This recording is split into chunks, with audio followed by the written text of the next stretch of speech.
Today, we're not just going to talk about leadership, we're going to build it, brick by brick. We're going to deconstruct that elusive but absolutely essential quality we call executive presence. So, what is it really? What makes some leaders just instantly command a room? It's not just some kind of magic charisma. It's actually a carefully constructed set of skills and behaviors. It's like an invisible architecture that builds credibility and inspires genuine confidence. And like any great construction project, it all has to start with a plan. So let's roll out the blueprint for executive presence and really understand what we're trying to build here. At its very core, executive presence is about cultivating three things: authority, clarity, and resonance. And this isn't some switch you just flip on for a big meeting, right? It's a quality you have to embody in every single interaction. That's what makes your leadership felt, understood, and really, truly respected. Okay, so we've got our blueprint. Now it's time to lay the groundwork. The first, and maybe the most vital step, is building a rock-solid foundation of authority. This is where presence truly begins. These foundational pieces are incredibly powerful. I mean, think about it. A steady, controlled voice shows you're in command of your message. And confident posture? Well, that communicates competence and credibility before you even say a single word. And that's exactly why these physical elements are so critical. They're a form of nonverbal communication that instantly establishes your credibility. You're building trust and authority before the real conversation has even started. So, with our foundation firmly set, we can now start putting up the framework.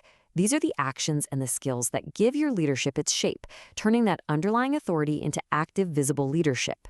A key beam in this framework is storytelling. Look, anybody can present a slide full of data points, but a leader with presence, they can weave complex strategies into a story that actually connects with people.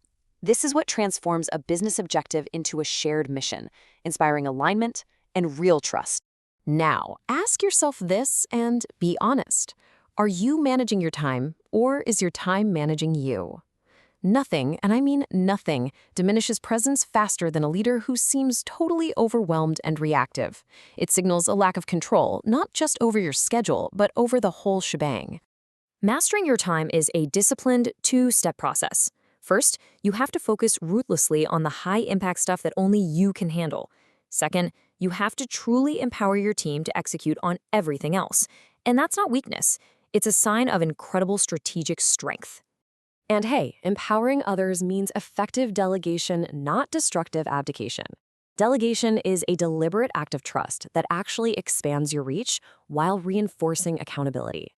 Abdication, on the other hand, is just dropping the ball. It creates chaos, breeds resentment, and completely erodes your presence. Okay, our structure is solid, but it's not quite finished. Now we need to add the polish of consistency.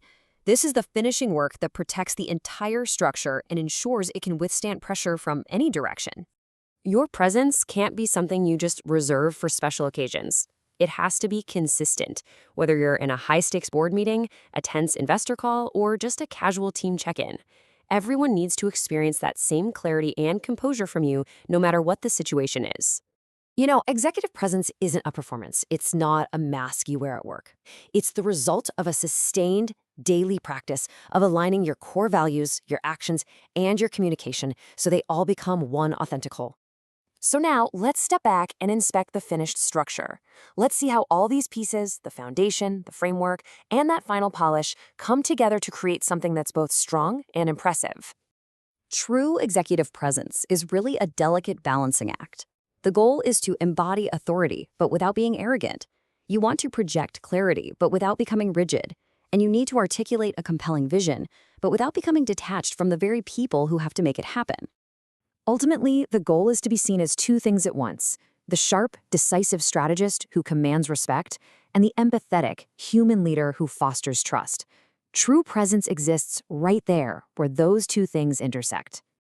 And that brings us to our final question for you. Take a good look at your own leadership style, your foundation, your framework, and your finish. And then ask yourself, is my leadership architecture truly built to last?